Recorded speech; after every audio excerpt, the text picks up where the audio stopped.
Добрый день. Я жена Бровдия Виталия Михайловича.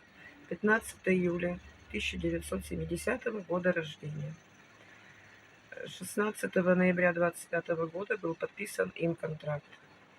Связалась с замполитом воинской части 1 батальона. Он уже ушел на БЗ 25 ноября.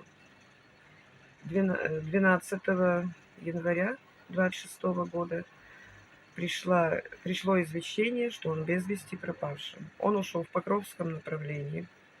Воинская часть 95-382, 1 батальон, 3-я рота, 3-й взвод, 3-е отделение, 30-я бригада, позывной «Маэстро». Прошу, отзовитесь.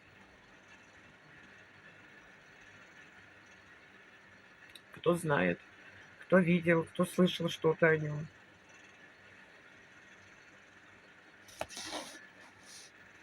У него маме 92 года. Она плачет на износ. Спасибо заранее.